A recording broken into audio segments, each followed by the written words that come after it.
I've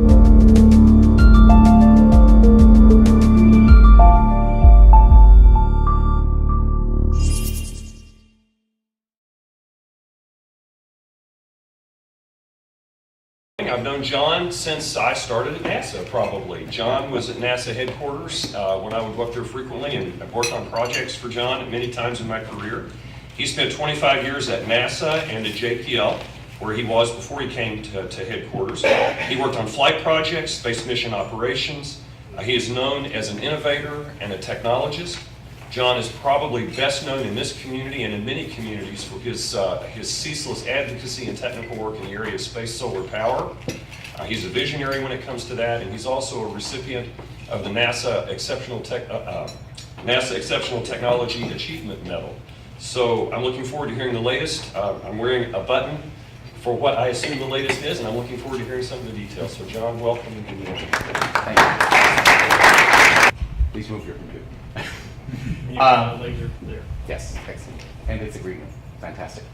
So what I promised Les when he asked me about coming to this event was space solar power, a mostly commercial path to the stars. I'm gonna point to that spot where I'm going to be sitting, which is where my book is, because I understand shameless plugs are the order of the meeting. That's fine. If you would be so, that's wonderful. Thank you very much. So that's the case for space solar power. That's my new book and my first book on that subject, which came out last January. And the things that I'm going to tell you about concerning space solar power come largely from that book and from the work that underpins it. So what I'd like to talk about this morning, and Les has told me I have about 90 minutes, which is I think going to work fine. No. I had to quickly look at my schedule. I got it. We persuaded. So one, that I'm going to tell you something very quickly. Everything's going to be fairly quickly. I got about 30 minutes and about 20 charts. And I do want to allow a little time for question and answer. What I want to do is run quickly through the challenge of interstellar flight, sort of viewed from my perspective, which will not be a surprise to anyone here. And two example approaches. There are lots and lots of example approaches, but I wanted to do two that sort of illustrate the character of the issue as I see it. Progress towards space solar power, and what I'm calling a topic I'm calling space solar power redefined, which has to do with the new concept SPS alpha, which I proposed several years ago, and which I studied under a NASA NIAC contract a couple of years ago. That's a solar power satellite by means of arbitrarily large phased array. Then a new concept that I'm actually proposing to NIAC this year. See if I do all right. If not, then I'll try it again next year, which I call the Star Sling, which I'm hoping will stir up a lot of interest, either supportive interest or derision, or most likely in a community of interstellar technologists and visionaries and enthusiasts, both enthusiasm and derision, and a notional roadmap for how over the next decades and century we can go forward to begin interstellar flight, not millennia. And then some closing thoughts. So, challenge of interstellar flight. So obviously, where do we want to go? The answer is all over the place. This is just the nearest 10 light years or so, and it shows that there are in fact prospective star systems around the sphere of the sky as seen from Earth. One of the most interesting, of course, being for us the Alpha Centauri system, which is at least a candidate. And this is the problem. Distance, time, energy, and power. So the scale at the bottom is velocity in meters per second, going up to 10% of c. I could go further on the right, but it makes the point rather nicely. And energy, the energy required for, in the case of the blue squares, a 1-ton mass to go at these different velocities, and the energy involved in doing that going up to, in the case of a system that 10 to the 7th meters per second is just slightly less than all of the power needed for the U.S., for all the energy needed for the U.S. In a year. And of course, if it's more than a kilogram, it can be down lower, and if it's less than a ton, it's a lower line. If it's more than a ton, it's a higher line, but it's lines that are parallel to this. And very quickly, you get to the problem that the total amount of energy required is vast. However, it's even worse than that because of the issue of power. And this comes into play frequently in past concepts. For example, and I shamelessly stole this figure from the internet, and I give credit to whoever actually did it, but it made my point really nicely, and I was able to find it quickly. Adrian Mann. Say it again? Adrian Mann. Thank you. And it compares the dataless inertial confinement fusion concept with the Saturn V. Now the Saturn V had a dry mass of about 200 tons or so, a payload of about 20 tons, being the service module and the lunar excursion module and so on. And these are all rough numbers. I'm not giving 5 or 6 or 7 point data precision numbers here. I'm a physicist of background. Used to be a cosmologist, not a cosmetologist, but a cosmologist, concerned with the beauty of the face of the sky, not the. And so all my numbers are rough. So fuel was about 2,700 metric tons, LOX kerosene and LOX hydrogen in the second stage. And the specific impulse of the first stage was about 300 seconds. And the cost to build the first one, all the infrastructure, all the R&D and so on, was $50 to $100 billion. Daedalus has a predicted dry mass, this is all example concepts, a dry mass of about 4,000 metric tons, a payload of about 450 metric tons, i.e. a payload about the size of the space station, fuel of about 50,000 metric tons, not LOX kerosene, but in one incarnation, deuterium and helium-3, but relatively exotic materials that are quite expensive compared to kerosene.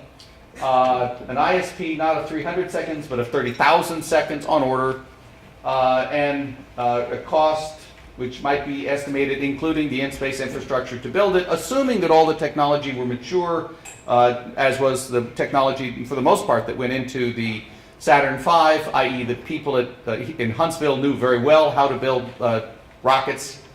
$4 trillion, more, probably not a lot less.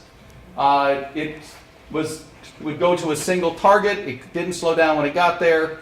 And it would require a massive and dedicated in-space infrastructure to build this system. And the reason, of course, was to get a large amount of power, i.e. thrust levels, power output levels, quite similar to the Saturn V, which is why this is such a nice illustration, and I'm sure the reason why he did it, and to do so in a relatively short time to get up to a reasonable fraction of the speed of light and go to a nearby star system. And this was a single target, and once you did it, this was an expendable launch vehicle, of course, so you did it once, and that $4 billion was done. If you wanted to go someplace else, you needed to spend another several $1 billion and build another. Trillion. Sorry, trillion. So this is another classic approach, trying to solve the problem, and it required fundamentally new physics. There's another, new unproven physics, i.e. inertial confinement fusion, doing it this way, and things that are still topics of research and large-scale experiments. Another concept was that of Bob Forward and all the successors of Bob Forward. This is just one particular sketch of the Star Wisp. One set of numbers, and there are lots of other ones. This particular one is microwave type, which should have a beamer roughly the diameter of the moon, which would have to be built and would provide power. Transmitter power was on the order of 100,000 gigawatts, so 100 terawatts. Payload was about a ton, and it would accelerate for about 500 million kilometers or so.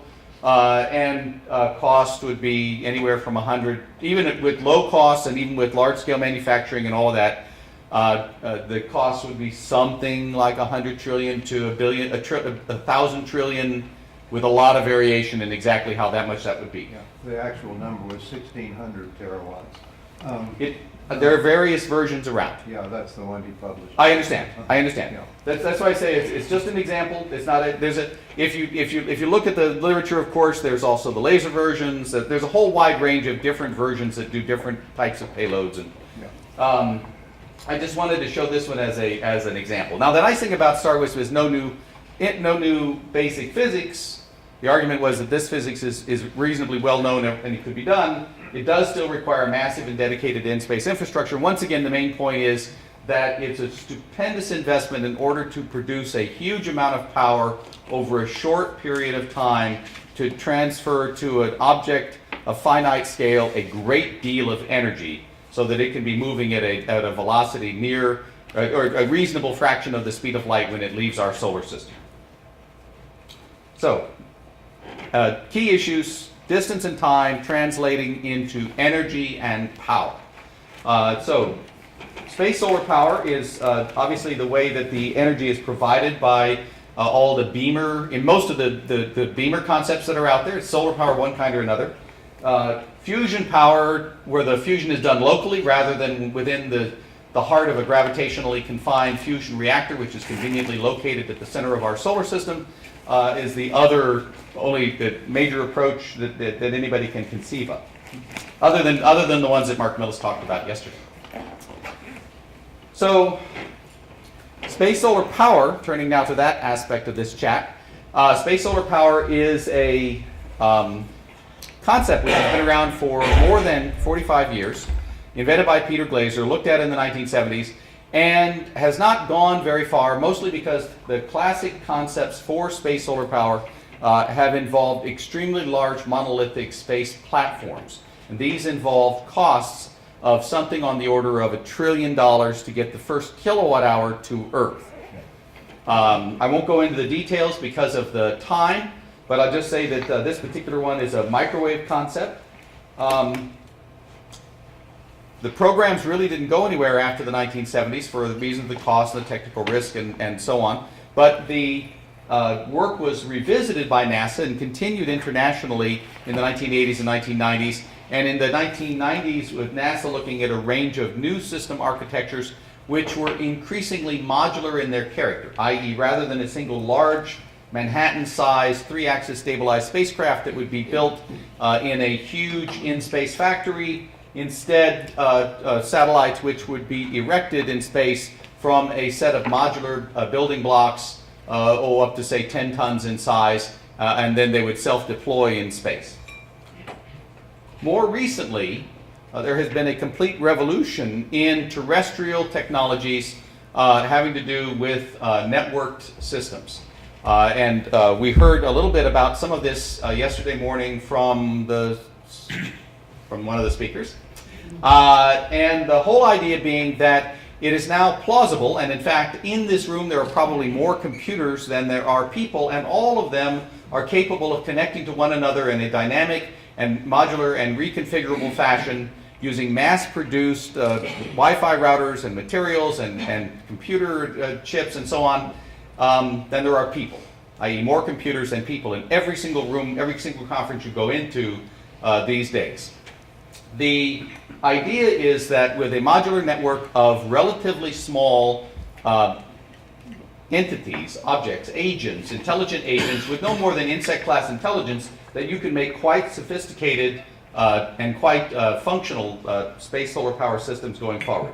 SPS Alpha is one such architecture. Out of approximately 8 building blocks, the average mass of which is about 10 kilograms, you can make extremely large space systems in the same way that ants and bees and termites and coral reefs all form, or forests of aspen and so on. All of these biomimetic examples form these quite beautiful, elegant, and very long-lived ecosystems on the Earth. And so the proposition and the detailed configuration doesn't really matter very much. The key points have to do with harvesting the sunlight passing by, in the case of SPS alpha, using large thin film reflector surfaces, i.e. solar sails, but applied as heliostats, and the local conversion of that solar energy into electrical power, and from electrical power into electromagnetic transmissions, in the case of SPS alpha in microwave. This is vastly important for space solar power for two reasons. One, it means that even in a very early system, you get the economies of scale that were talked about a little bit yesterday. Namely, you can mass produce huge numbers of these modular system elements, just like you mass produce personal computers. And secondly, you can start small.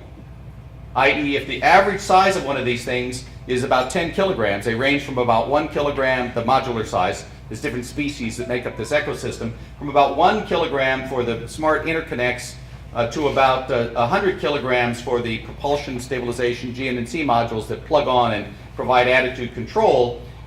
Anybody can build them. And it doesn't take trillions of dollars to get started. You can get started with millions of dollars. Not trillions, not billions, but millions of dollars allow you to get started on these uniquely shaped small sats, CubeSats up to small sats, which need to have a particular morphology in order to best harvest sunlight and turn it into propagating electromagnetic waves from a phased array, and in order to interconnect with one another. But at 1 kilogram, 10 kilograms, 20 kilograms, there's no barrier to getting started on any of this. In the book, it talks a little bit about design reference mission, showing how you scale up from a very early DRM design reference mission 1 up to full-scale solar power satellites. The central concept being, of course, that you don't get an industry started overnight. You have to follow some kind of an S-curve, and you have to have things that can be done with these systems to make money as you go along. And I'm going to come back to making money as you go along, but the central concept being that if you can make a new class of Earth-orbiting satellite with costs on the order of tens of millions of dollars that can deliver tens of kilowatts to hundreds of kilowatts for RF payloads in Earth orbit, then you change the space economy. The largest communication satellites today is the Boeing 702 bus. It's about 20 kilowatt. It's launch vehicle limited. It's a large monolithic system of the sort that I was talking about. You change everything if you can make that out of 10 kilogram pieces instead. And you're not limited to the size of the system. So how does this turn around and work in space solar power? So this is now the star cylinder. So the proposition is, I want to break the back of the power problem that drives the cost of beamer or electromagnetic, solar-powered electromagnetic launch systems by confining the vehicle that's going to leave our solar system to a maglev ring during the acceleration phase. That means I don't have to have thousands or hundreds of thousands of terawatts for very large masses. I can get away with tens of gigawatts and multiplied. And it means that I can take my time. I don't have to try to accelerate in a few hours. I can accelerate in weeks or months or even years, depending on how fast I ultimately want to go. And my limitation is really the tensile strength of the material in the radial direction, i.e. the radial acceleration which you get as you start to accelerate, as you get faster and faster. And the tensile strengths that are involved, the rough calculation shows that it's a tiny fraction of those that are required for the space elevator. So this is like a space elevator that goes in a loop, where every so often you have an SPS alpha, a solar power station, that provides the power that then takes the beads and accelerates them faster and faster and faster around the loop. Therefore, you break the back of the power problem. You don't change energy. Energy is energy. You just have a much longer time to integrate it with a solar-powered electromagnetic propulsion system. Power levels are much lower. Costs can be much lower. You can scale up to very large masses because every power station can be beaming to its own segment of the payload while the others are doing other payloads. And the fundamental idea there is it changes the architecture for how you go to a particular star from one in which you have one slug to one in which you have a stream. And so you have a stream of 50 or 100 or 150 1 to 10 ton objects, depending on the size of the system, that you send to a particular star all at once. And in principle, these individual vehicle elements can then coalesce. There's no reason that the delta V between them is quite small. There's no reason they can't coalesce and become a much larger self-assembled starship once they're on their way. In addition, this system, which is orbits the planet at a high altitude, i.e., on the order of tens of thousands of kilometers up to the scale of the sun, where it's on the order of 1 AU or more, allow you to access multiple stars within our galaxy over time, because it can precess, and you can arrange it to launch to different stars as you go around. And the starter kit for this can be used to completely open up our solar system. If you begin with StarTram on Earth, which was invented by Jim Powell, whom I think John Rather mentioned yesterday in the conversation, which is a maglev launcher from Earth, all electromagnetic launch. You proceed to Lunatron, which was Bill Escher's idea back in the 1960s, which is a maglev system to launch from the moon. And then you proceed to star slings around various locations, around the Earth, around Mars, around the major asteroids or moons, or based on major asteroids and moons rather, around the gas giants. You basically have the opportunity to travel anywhere in the solar system with vast payloads and people for the cost of the energy involved in terms of recurring cost. And that fundamentally changes, it's like a rail system for the entire solar system. This changes the relationship between interstellar flight and everything we do during the next century to get ready for it, in that everything we do during the next century to open up the solar system is all now on the path to interstellar flight. Bigger and bigger systems.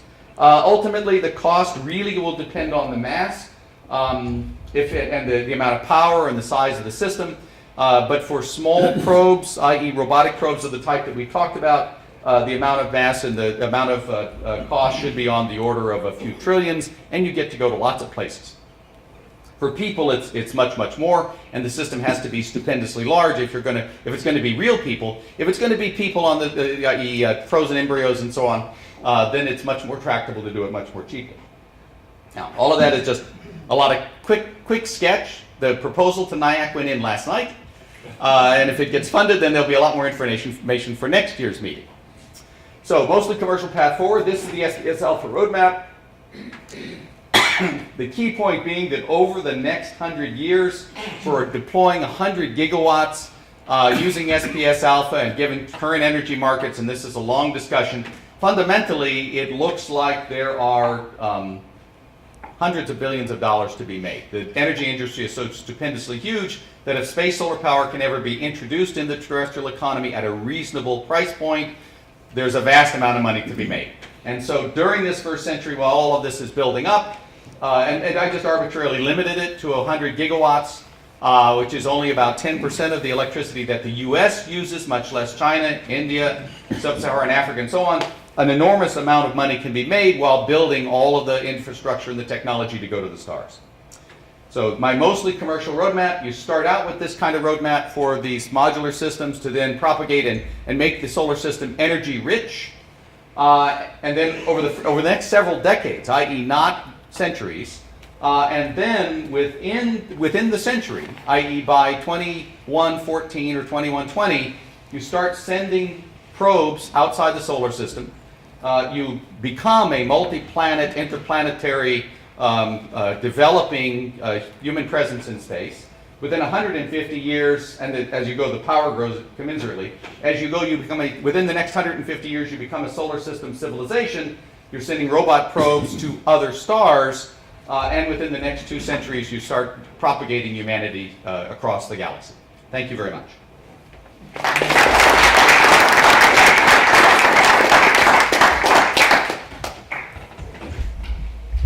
We have time for questions, and please wait on the mic. There you go. Thank you. Bear in mind when I ask this question that I'm a friend, because I love this idea. But you said a thing that I want to make sure I understand. You said that, and it seemed to imply, uniquely to this system, that once you made a large capital expenditure, you could get human beings anywhere in the solar system. And I don't see why that's different for this than any of the other, if you will, competing or any other technology that solves this problem. I don't understand why this system is unique in that respect. Could you clarify that? Yeah, so this particular system, for example, StarWisp really doesn't do anything about taking humans anywhere in the solar system or developing the mineral resources of the solar. A lot of the electromagnetic concepts, which are intended to allow you to reuse the capital cost to do lots of different types of missions, they don't do anything about the other things we want to do in the development of space. Now, there are systems like initial confinement fusion where not the daedalus system. This system is still just for going to the stars. This is trillions of dollars to go to one star. But there are earlier versions, starter kits like the Icarus architecture and the various systems, where those smaller versions with this technology can take you to various places in the solar system. And then it becomes a horse trade whether or not those systems, which may be expendable, so that's the argument. You weren't saying what I thought you were saying. Okay, That's the answer to my question. good.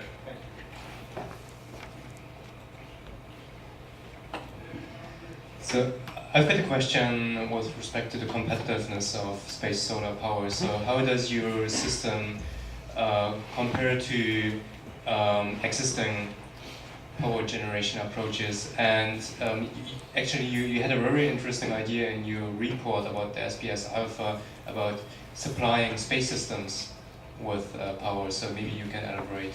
Right. So the concept is initially, during the first 10 to 20 years, the market for SPS Alpha is terrestrial data. And those markets are so expensive, they're wildly expensive. It should be possible to make vast amounts of money and begin manufacturing lots of modules. One. Two, as you grow the systems, they become more capable. Imagine a 500 kilowatt communication satellite at a reasonable price. That's then at a scale where you could deliver power cheaply to the lunar surface, for moon bases, to Mars. Anywhere in the inner solar system, you could have power. And a nice data point is that on the International Space Station, the cost of electricity is about $50 per kilowatt hour. So think about that. It's 100 times more. So 100 times more than the highest price for power anywhere that you can find in the U.S. for the cost of the power, not the. Now in this future, you grow over these series of scaled up versions until the point where you're cheap enough to start delivering power into terrestrial markets. Now I'll give you an example. A nice market is Hawaii. Cost of electricity in Hawaii is on the order of 25 cents a kilowatt hour, and it's all, the 85–90% of it is generated from diesel fuel. Price of electricity in the Caribbean is on the order of 40 cents a kilowatt hour. It's all generated by diesel oil.